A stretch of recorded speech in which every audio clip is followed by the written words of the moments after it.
Levelling the tray is literally the first step in the build of your shower, and it's incredibly important this is done before anything else.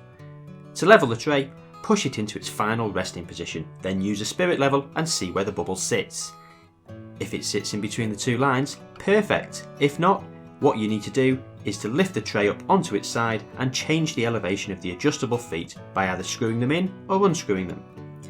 Lock this new height into position by tightening the nuts on each feet you've changed, and then push the tray back into its final resting position. Once again, use the spirit level and see how level your tray is now.